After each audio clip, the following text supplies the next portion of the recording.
were on Saturday. Is there a point in the game where you realize that maybe you're playing your best game or that you're playing well, or are you too locked in to think about that at the moment? I'm just thinking about what I'm doing, my job, and I mean we've been practicing all week against a good look team, especially Gentle Hunt. He's a great guy. He gave me a look all week, so he prepared me for the moment, and I felt like I just was playing how I was at practice, living my routine. Coach B said it was probably your best game since he's been here. What do you think constitutes that? Like, what's that look like for you? If Coach B thinks that it's your best game, like what? Do you agree?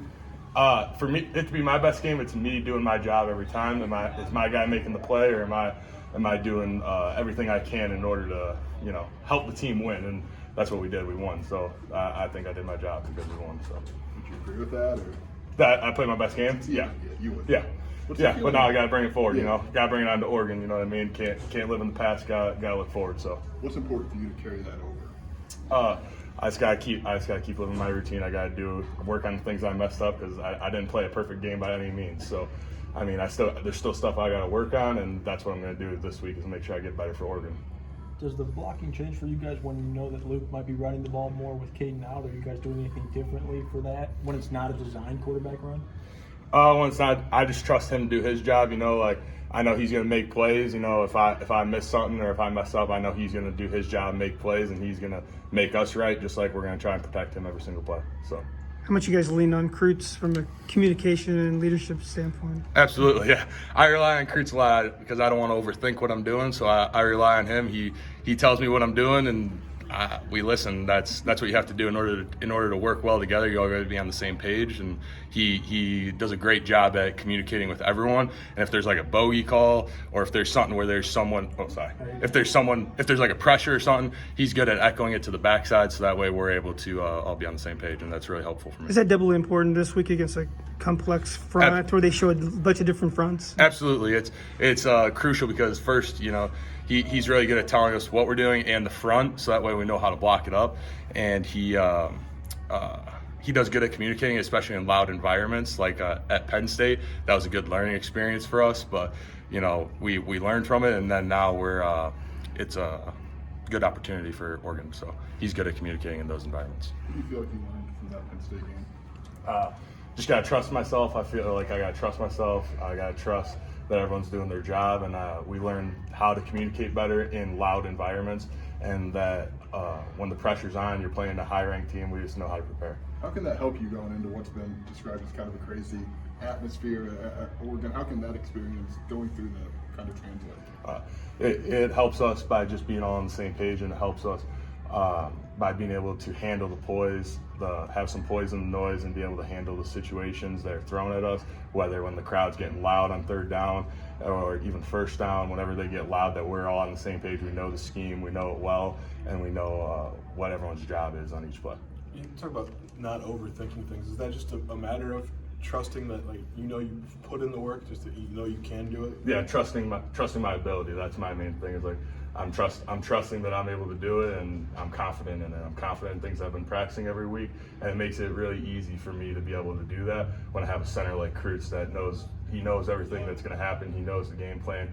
He knows the motions. He knows what the fronts are going to look like, and he puts a lot of time into that. So I trust everything he says, even if it's something that I don't think. We're all on the same page because we're doing the same thing from what he said. What does it take to maybe get to the point where you just trust in your ability and go out there and do it? I don't know if that's a simple thing necessarily.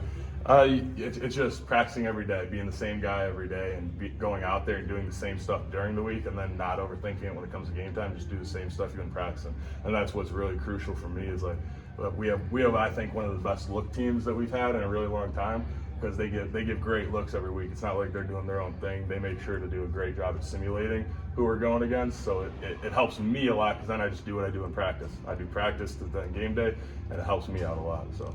Coach Miller said no mental errors for you and 10 knockdowns. Yeah. I know you said this is what you want to work on. That seems like a pretty good day at the office.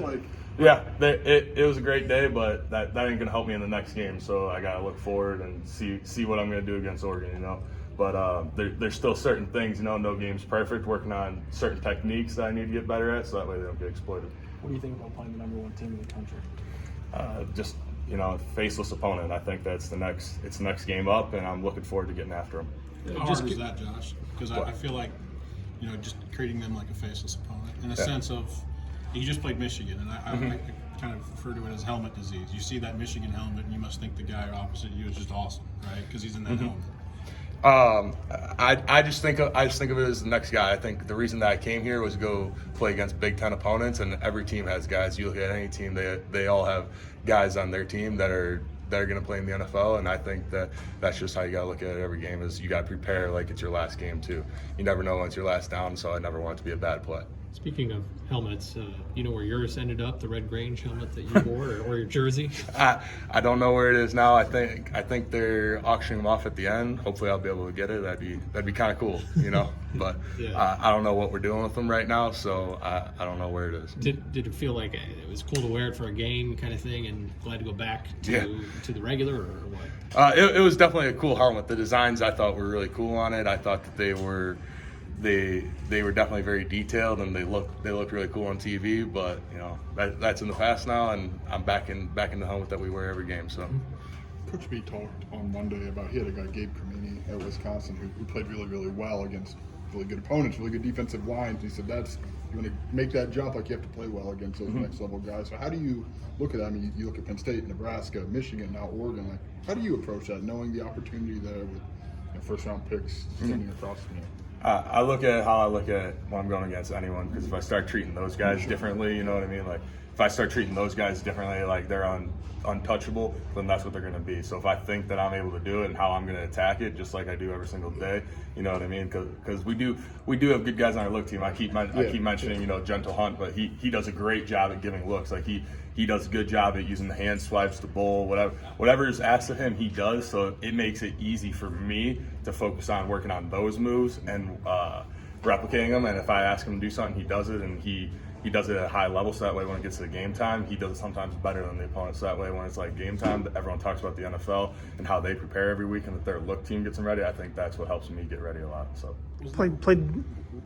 Played the 7 games next to JC Davis now. Are you getting where you can anticipate what each other's going to do, especially on those outside zone plays, combination blocks? Absolutely. Yeah, one thing I really like about JC is that he's the same guy every single play. Like if we're on a hot streak or something like that, we're on a high. He's not like getting too emotional about it, getting too energetic about it. But if we're at a low, he's not down on himself.